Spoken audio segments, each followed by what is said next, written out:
Today, as we continue the drama series of our theme for this month of February, it's about the family drama. And you know, if you read the Bible, if you're reading the Bible, you will become familiar with the Bible in the book of Genesis. You can find that in the book of Genesis, there's a lot of family drama. And it started, if you are familiar with the story of Adam and Eve, there's a family drama of Abel and Cain. And then it's always happened in the Bible.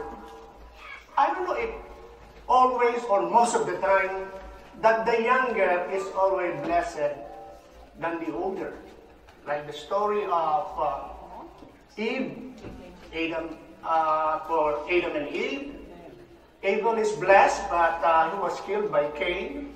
And the next one happened is Abraham. When Abraham had two sons, Ishmael and Isaac, Isaac was being favored.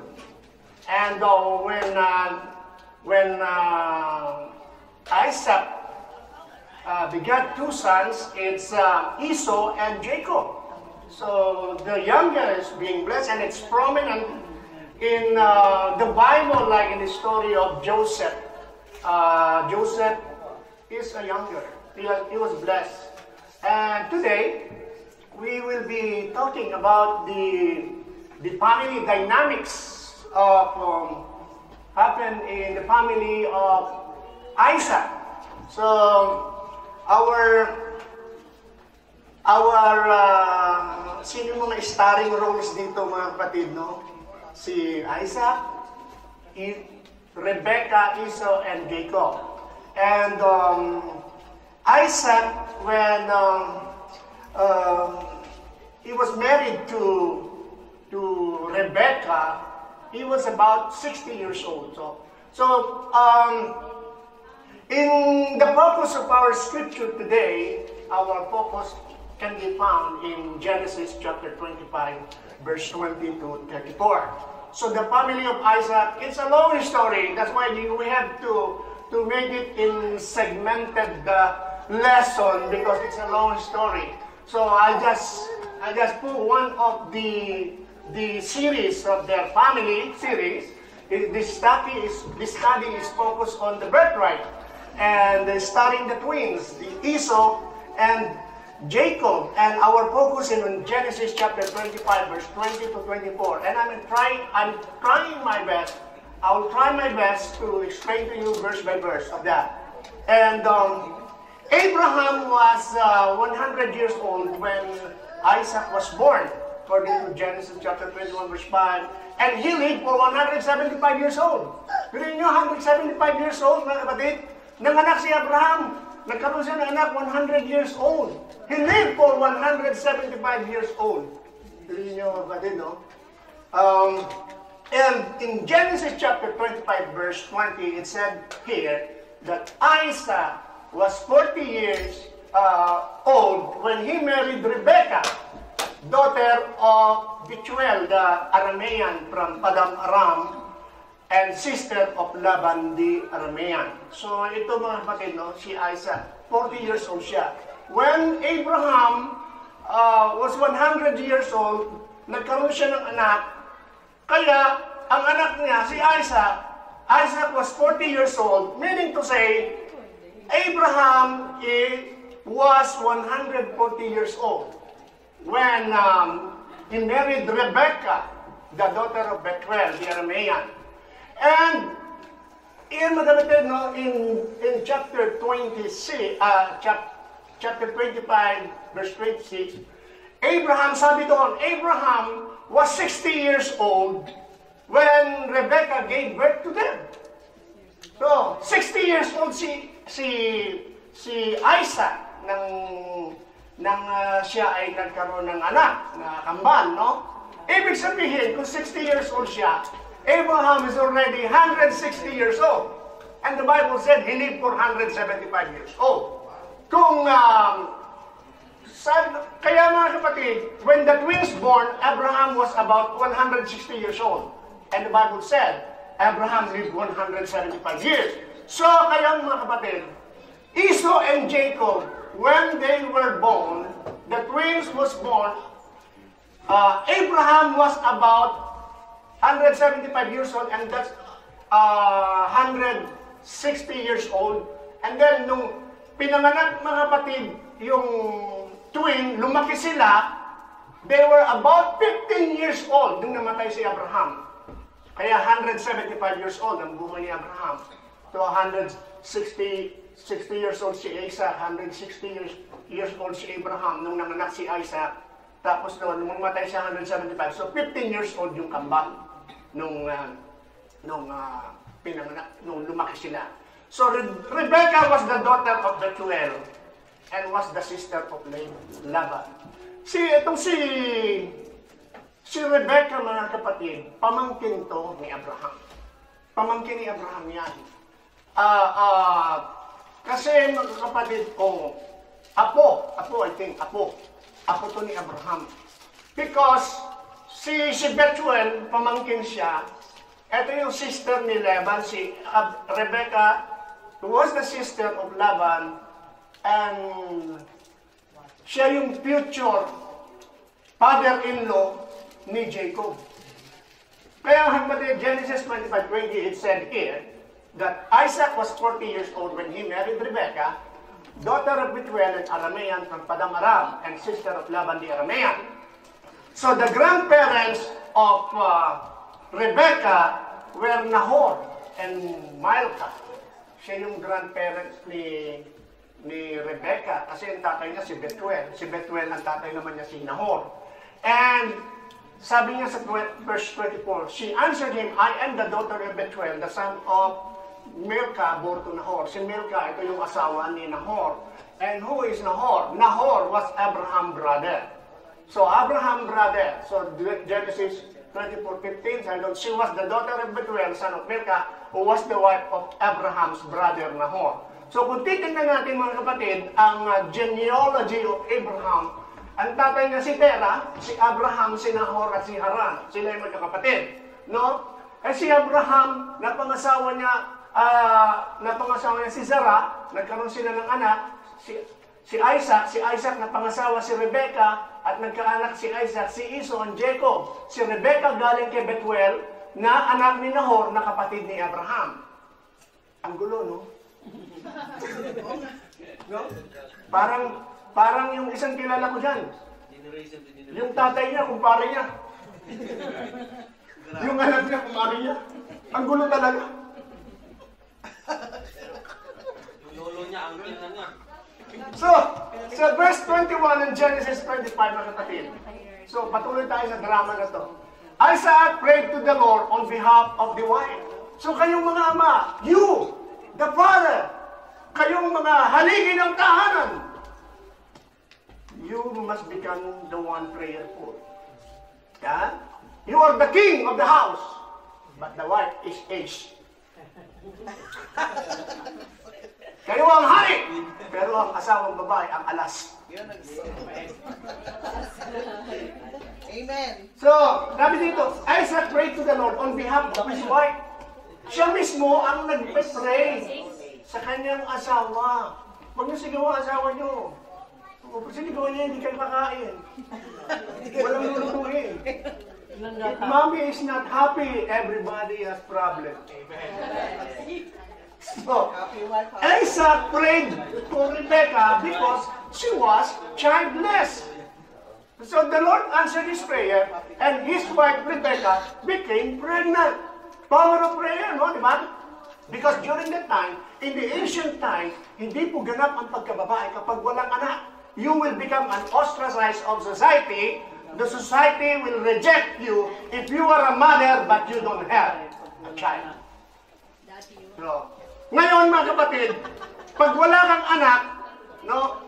Pag wala kang anak, kahit na may asawa ka pa, pero wala kang anak, it does not happen na nag-anak ka. Ang tawag doon sa Biblia is Alma, Hebrew, Alma. Ang ibig sabihin doon, wala siyang, hindi pa, those women that does not give birth yet, Alma, or virgin, tinranslate sa English, virgin.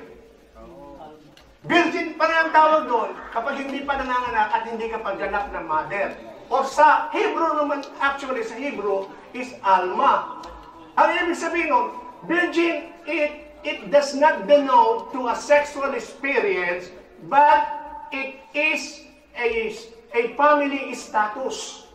So dalawa kasi ang meaning ng virgin sa atin, isa lang eh. Pero ang virgin in Hebrew, one is alma and number two is betula. Betula is, it doesn't have any sexual experience, or you are still under the authority of your father. If you are still single and you are under the authority of your father, you are betula, you are virgin. So, hindi yan sexual experience, kundi sa Hebrew, it is a woman that is still under the authority of his father. Betula. Virgin pa rin sa English. So, pag sinabi kasi, kaya sometimes, we have a wrong interpretation of the Bible. If we base that on English, that's why we have to go back to the original writing to understand it. So for 20 years, mga kapatid, no? Rebecca was barren, and like Sarah. Si Sarah, hindi siya nagkaanak-anak doon noong mga kapatid. Kaya, katulad din si Rebecca, for 20 years, she did not give birth, no? And this condition tested their faith. Because they knew the promise given by God to Abraham that they will become a nation. So, it tested their faith. This condition for being barren for 20 years, no children, no child at all, this condition tested their faith. Because, how can they be childless when God promised that nation would issue from them? Alam nila yung promise sa tatay nila. Minana yun. Minana yun ni Isaac. Isaac knew the promise that they will become a nation. It promised to Abraham, passed down to Isaac. Now Isaac being childless for 20 years of being married, so hindi siya nawala ng pananampalataya. Tinesting yung kanyang pananampalataya. And Isaac pleaded with the Lord. And the Lord answered Isaac's prayer. Sinagot, mga kapatid, yung prayer ni Isaac. And Isaac apparently learned from his fathers the mistake and responded in faith. Isaac responded in faith. He did not want to repeat the mistake committed by Abraham by taking Hagar, the slave of Sarah. Kaya nagkagulo sa Middle East hanggang ngayon because of that mistake. Hanggang ngayon nag-aaway-away the sons of Abraham because of that mistake. So, Isaac did not commit the same mistake. He prayed for his wife to have a child, and the Lord answered his prayer. Now in verse 22 it said, but the children struggled together within her. And she said, if all well, why I am like this? So she went to inquire of the Lord. She went to inquire of the Lord. So there's a struggle in her womb. So struggle means Rebecca's pregnancy was difficult. 2 children. May dalawang bata nag-aaway sa loob. Competing one another. In the womb of Rebecca, the twins struggled, fighting together. Doon pa lang sa tiyan. Doon pa lang sa tiyan, mga kapatid. Nag-aaway na sila. Inquire of the Lord. So, this is a formal act of asking an oracle from Yahweh through an official prophet, perhaps Abraham. So, nag-ask siya sa Panginoon through an oracle. Who's that oracle in that time? Abraham was the prophet, according to Genesis chapter 20, verse 7. Abraham was the prophet. Kaya, sabi ng Genesis 27, kay Abimelech, you go to Abraham, he was a prophet, and he will pray for you. Rebecca, when the Bible said he went to inquire of the Lord, she asked for an oracle of God, and it could be Abraham, because during that time, Abraham was the prophet. Now, in verse 23, malapit na tayo, hanggang verse 34 lang naman din. And the Lord said to her, 2 nations in your womb, 2 people shall be separated from your body. Ah? Kaya ngayon in Israel, they want to have 2 states. Nag-aaway pa rin sila hanggang ngayon. 1 people shall be stronger than the other, and the older shall serve the younger. Nag-aaway sa loob pa nga, 2 nations are in your womb. Who is that nation? The Jewish nation and the Gentile nation. If you are not Jewish, you are a Gentile.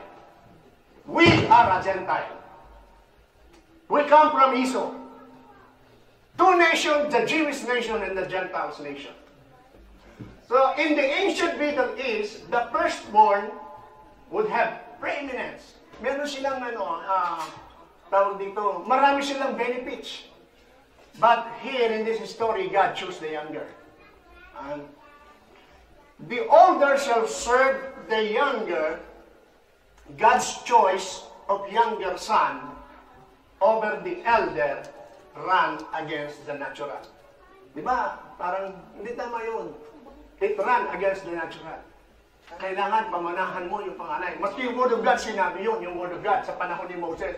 Wala pa yung law sa time nila. Without the law, there is no transgression. Hindi pa kasalanan yung asawahin niya, pinsan niya. Because there is no law. Without the law, there is no transgression. Kung walang batas, kung walang utos, walang pagsuway. So mga kapatid, it runs against the natural order to bless the younger son over the elder. Oh, verse 24. So when the days were fulfilled for her to give birth, indeed there were twins in her womb. These twins is not identical twin. The birth of twins was regarded as a blessing from the Lord. Pili niyo mga batid, blessings daw from the Lord yun. Pag nagkana ka ng kambal. Ewan ko, no? Sa Amerika, sasabihin nila, naman, bakit? Kambal ang anak ko. Dami kaming papakainin. Hindi, marami namang welfare. You can get more discount. You can get more refund from the government when you get twin. Okay. So, in Genesis 25:25, the first one was very red at birth. Tingnan niyo mga kapatid, no? The first one was very red at birth and covered with thick hair like a parka. So they named him Esau. So, the name Esau sounds like in Hebrew word, hairy. So sa atin, tawag ng balbon. Hoy, balbon! Kumusta ka na, balbon? O hairy. So, Esau's hair was like part of an animal, foreshadowing his unspiritual character. Parang, pero mo mga kapatid, ang complexion niya pula. Red complexion. Red complexion and hairy. Parang animal mga kapatid. No? Parang hairy talaga siya pag ginawa ko mo dito hairy. But and red. Red. So this description of the child highlights the Edomites in nature. So in Genesis 25:26 it said, afterward, his brother came out and his hand took hold of Esau heel. So his name was called Jacob. Isaac was 60 years old when she bore them. So nung lumabas na si Esau, nung pinanganak sa si Esau, mga kapatid, nagpo-protesta yung isa. Nakalabas yung kamay, hinila sa dahil, no? Hinila siya sa heel, ginagrab siya. Oy, bumalik ka sa loob! Ako muna! So, no? Gusto lumabas ni Jacob. Jacob want to go out first. His son took over. Esau heel. No? So his name was called Jacob. Oh, Jacob's name have a negative meaning of heel grabber. Oh, diba? Di ba may mga ganyan yung crab mentality? When your crab mentality, when someone is going out and then you want to, yung hatakin mo siya pababa, di ba? Crab mentality. Si Jacob pala, crab mentality. So, it has a negative meaning. It's a deceiver. In the context of Jacob, deceptive, grasping, usurping character. Eventually, because that's a negative name, Jacob, it's a deceiver, meaning deceiver. God gave them a new name.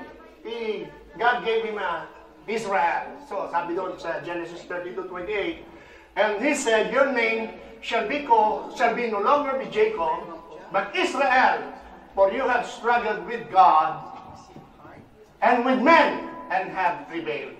So, Israel means Prince of God. Israel. Israel, in the Bible, is the light of the world na tinuruan ng Panginoon ng kanyang mga salita, and they are the priest of God na ikakalat niya sa buong sanlibutan upang turuan tayo sa kanyang sakdal na kalooban. They are the Prince of God. So, in Genesis 25:27, verse 27 na tayo mga kapatid. Verse 27 na.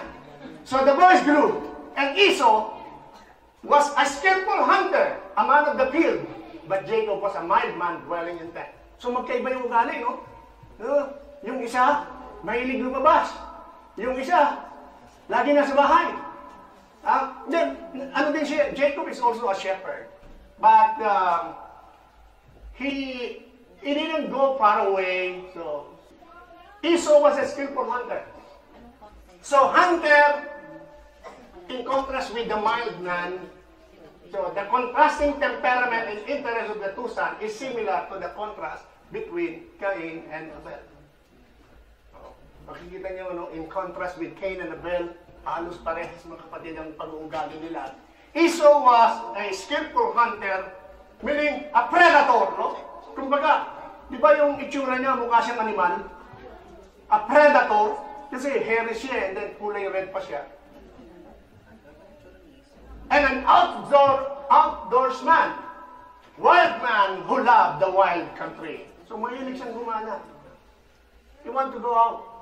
He was a skillful hunter. He was kind of a predator hunting for wild animals. And Jacob had quiet temperament, prepared to stay at home, literally dwelling in tent. That is to say, he was civilized. Diba? So kung mga anak, when we let our children go with their friends without managing their affairs, we let them go, wala kang pakialam, hindi sila magiging civilized. They will become a problem of society. So, at home, you have to teach them about the will of God, about the Word of God. Because even now, schools, they don't want to teach about God. So, Genesis 25:28, in the New King James Version, sabi doon, and Isaac loved Esau because he ate of his game, but Rebekah loved Jacob. So, if you're trying to analyze it, he ate of his game. Ano yun? Kinakain niya yung mga stuffed toys. He ate of his game. Kinakain niya yung mga laruan. But look at the New Living Translation. Isaac loved Esau because he enjoyed eating the wild game Esau brought home, but Rebekah loved Jacob. Yung wild game, yung nahuhuli niya mga usa, yung mga pinapana niya, yung mga, wala pang usong baril nun eh, pana pa na. Kaya luluto niya yun. So, Esau knows how to cook. He cooked for his father. And because of that, Isaac loved him so much. Merong kondisyon ng pag-ibig ni Isaac because of his love for the wild game na niluluto ni Esau.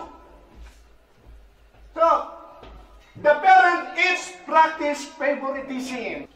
Isaac's love for Esau was conditioned upon his son's performance. Pero itong si Rebekah, mga kapatid, ay walang kondisyon yung kanyang pagmamahal. No? Verse 29, once when Jacob was cooking some stew, ito na, nagluluto na si Jacob. Jacob was cooking too. Esau came in from the open country, famished. Okay? Yung gutom daw si Esau, nagluto si Jacob. At dito mga kapatid, makita natin sa dito the next slide, Jacob cooking stew. In a large household such as Isaac, one would expect servant to do the job. Kung nangyari yung doon siya nagluto sa bahay ni Isaac, sa bahay nila, hindi pwedeng mangyari yun. Hindi maaagaw yung kanyang birthright. And in the house of Isaac, there are a lot of servants, a lot of hired help. Hindi sila pwedeng magluto doon dahil they have servants. Most likely, this happened in the shepherd's camp. The most realistic setting was that Jacob was in charge of a group of herders at a grazing site. So because he was the leader, or he was a group of herders, he was in a grazing site. They have a tent there. And Esau stumbles into the camp because Esau loved the wild country, the open country. He's looking for yung kanyang huli, mga kapatid, no? Esau stumbled in the camp that time. There have been many servants and help around, but Jacob is the one who sees this opportunity and takes charge. Sabi niya, pagkakataon nito. Kaya nakita ito ni Jacob, mismo siya ng dito, sapagkat meron siyang purpose. So, while boiling stew, Jacob was laying a trap for the hairy red animal. May gumawa siya ng trap, mga kapatid, no? At sabi dito, itong kasi mga kapatid, he may be waited for a long time na magkaisa sila dalawa mag-usap sapagkat may plano siya. And dito ay si Jacob, he overstepped his boundary when he says the promise for himself. Because during that time, in the ancient time, the birthright can be transferred by the firstborn if he chooses to. And the birthright is like something that is tangible. It's like something tangible na pwede nilang ilipat noon, mga kapatid, no? So, Esau was exhausted and hungry, and his life was, actually, this is just a hyperbole, na sinabi niya na, I am famished, I'm about to die. Di totoo yun. Meron ba namatay na isang araw nagutom? Only one day you don't eat, and then, are you gonna die because of that? No. So, it's just a hyperbole na sinabi niya, mga kapatid, na mamamatay na ako. And then, in verse 30, and Esau said to Jacob, please, feed me with the same red stew, for I am weary. Therefore, his name was called Edom. Now, the ruddy color of his complexion, yung kulay ni Esau, in verse 25 is very red and covered with thick hair like a fur coat. It was tied to a strong desire for the red food. Esau was known as red. That is Edom or Adam, meaning humanity or nations. But although you are alive but without the bread of God, it must be God will come and approach you and gives you the bread of life. Because the Word of God, the Scripture is God's bread and is useful for teaching, for correcting, and training in righteousness. Mabubuhay ka lang sa harap ng Diyos kung ikaw ay mabibigyan ng hininga ng Diyos, which is the Word of God.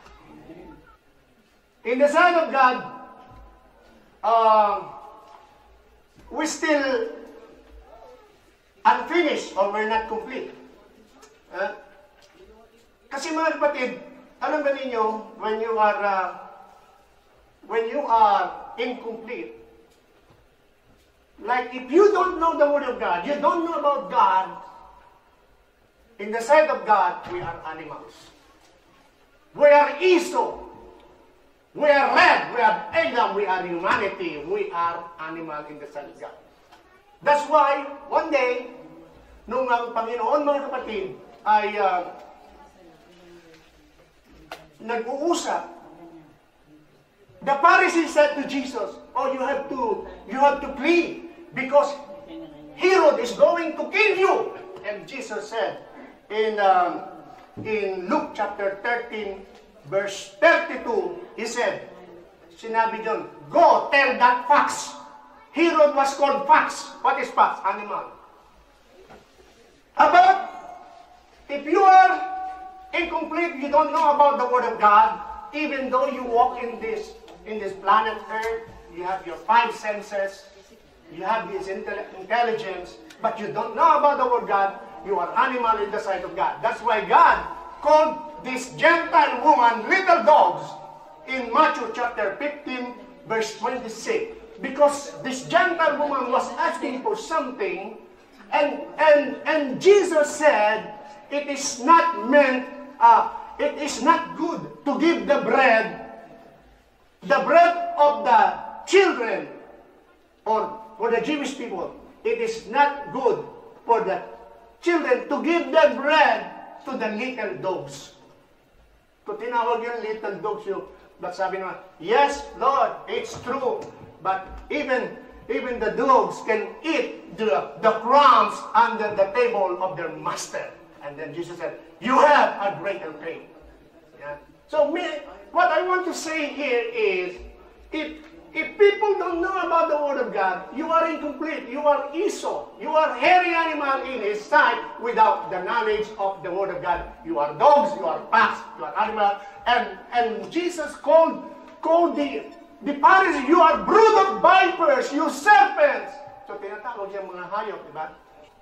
When we hear the Word of God, we know about that, we believe in His Word, we become complete in the sight of God. We become smooth or complete. We become the child of God. We become human in the sight of God. So, that's why mga kapatid, in verse 30, sabi doon, and Esau said to Jacob, please feed me with the same ratio, for I am weary. Therefore his name was called Edom. Here is Esau. Esau was preoccupied with his appetite. Being driven by one's appetite leaves no place for spiritual value. Sometimes we need something, and we want to happen it right now. We don't have patience to wait for the good timing of the Lord. For the time we want justice right now, but the timing of the Lord is best. That's why sometimes we made decision, we committed mistake because of that decision we made by ourselves without waiting the perfect will of God. So being driven by one's appetite leaves no place for spiritual values, and Esau was preoccupied with his appetite. He said, feed me. Yeah? Sabi doon, Esau said to Jacob, please feed me with the same ratio. Feed me in Hebrew is hai-i teni. The word normally used for feeding animals. Di ba pag sinabi, halika, eto, in a way na respectful or in a way na tama, when sasabihin natin, hay, halika, kain tayo ngayon. Di ba, madaling sabihin kain tayo, ibig sabihin, tama yun, tama yung, pero eto, hay, eten, yung feed me, halika, lumamon tayo. Ibang dating, di ba? This applicable only to the animals. But the same thing effect, or the same effect is you eat. Feed me, or let's eat, or yung lumamon tayo. So sabi dito, please feed me. In Hebrew translation, let me swallow greedily. Di ba yung ganyan? May mga tama yung mga iba, bilis. Alam mo yung gutom na gutom? When someone is hungry and very hungry, pag kumain, ganyan ang attitude. Ni Esau. But Jacob said, sell me your birthright as of this day. So, ganun ang attitude ni, when you picture it out, it is good to read in the Hebrew, because you will see the emotions, you will see the action. Because the Hebrew letters, the Hebrew word, is not just a word. When it says something of emotion, you can picture out. You can visually look at it. Ano yung emotion na yun? Kaya yung sinabi nito, hi, Tenny, please feed me. Sabi siya, halika, lumamon ka. Sabi siya, kumain ka ng gano'n, no? Please sell me your birthright. Esau was as the firstborn had the birthright to double portion. In Deuteronomy 21:17 of the family state, he has this double portion. It is the birthright of the firstborn. Now, firstborn has the privilege of everlasting covenant from Abraham passed down to Isaac. From Abraham passed down to Isaac. Dapat i-pass down yun to Ismael. Pero hindi doon, mga kapatid. The Lord said, through Isaac, my people will come. So si Isaac, the younger. And then, it passed down to Esau. It should be Esau. It passed down to Esau because he was the firstborn. But naagaw ni Jacob, mga kapatid. So, firstborn is the future family leader. Now, in verse 32, and Esau said, look, I am about to die. So, what is this birthright to me? Ang pakala mo. What is that? Esau exaggerated his hunger. I am about to die because if he died of starvation, what good is inheritance anyway? What good is inheritance kung mamatay ka? So, actually, hindi naman mamamatay si Esau for one day na walang kain-kain. So, ano lang ngayon, exaggerate lang niya. No? Pero, makita, yung sinabi niya, Esau was correct in this statement, material things is only in this world. Right? Material things is only in this world. Tama doon si Esau. Material things is only in this world. We have a soul. And that soul, it will go to eternal life. It could be a hell or paradise. So, when we are still in this world, we have only one chance to choose. Are we going to choose the right way or the wrong way? Come on, kapatid. Even Jesus said, it is the Spirit that quickens. No, Espiritu daw ang nagbibigay buhay. So, it is the Spirit of God that makes us alive. If you don't have the Spirit of God, you have five senses. You are walking, you are talking, you have that emotion. Without the Spirit of God, you are dead in the sight of God. That's why when we have received the Spirit, and you shall receive power when the Holy Ghost has come upon you. And Jesus said, it is the Spirit that quickens. The flesh profits nothing. Material things profits nothing. The word that I speak to you, they are spirit and they are life. The word of God, they are spirit, they are life. So, mga kapatid, we need to focus more on the spiritual things. After we die in this world, there is only one chance. We cannot go back. We cannot undo if we made mistake. So, the pressure of that moment, Esau is being pressured because he was being family, he was hungry. It distorted his perspective and made his decision seems urgent. Di ba ganyan? Gusto natin, right now, I want to happen right now. It distorted our perspective. Kaya sometimes it affects our decision. And we cannot wait for the timing of God. In Genesis 25, verse 33, Jacob said, swear to me this day.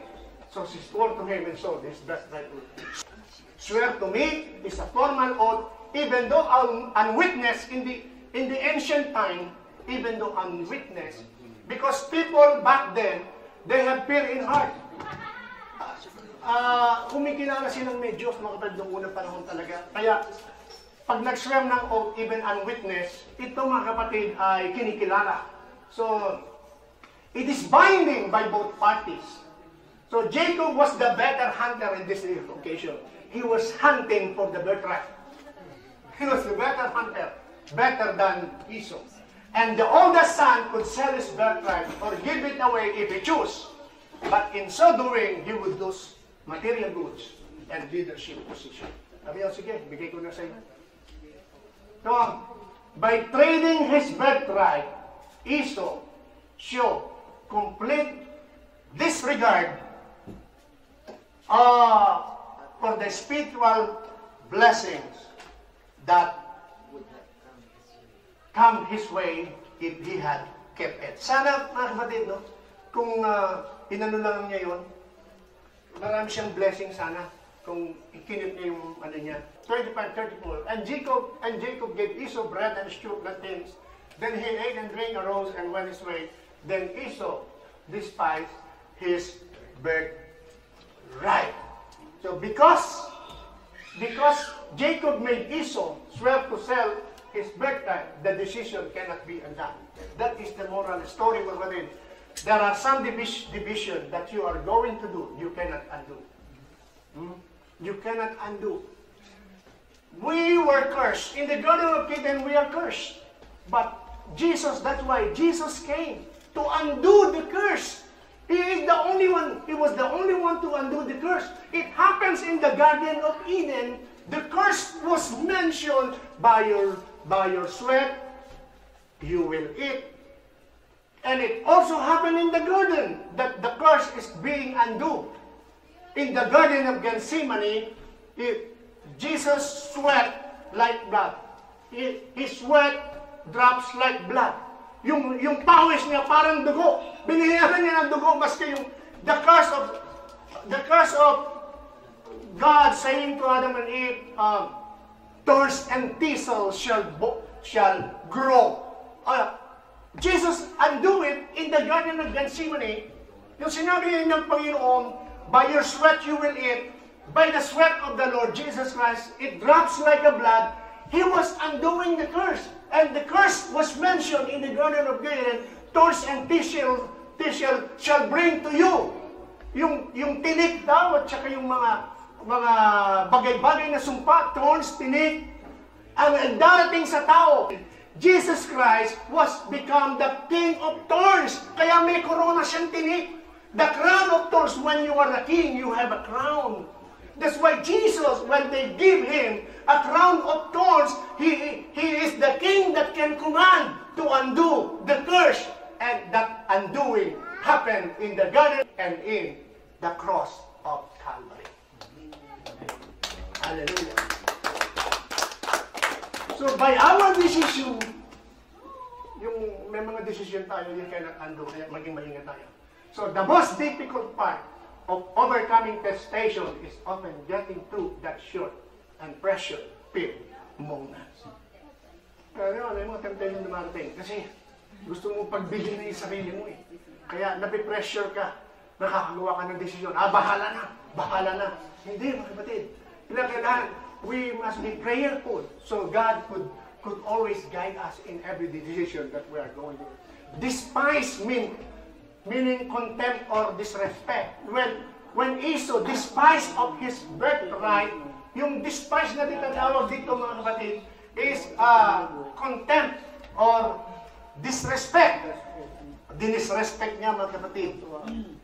So, dito getting that it is foolish to sacrifice a spiritual blessing to satisfy physical appetite.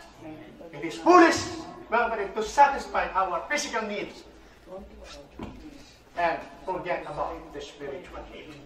That's the drama of the birthright, and now that's the moral of the story. We have to think twice or more before we make a decision and sacrifice our spiritual standing before the Lord. Praise the Lord. Father in heaven, we thank you for your words that we hear today about the family drama of Isaac between the twins. Sometimes, Lord, we made a decision because we want to happen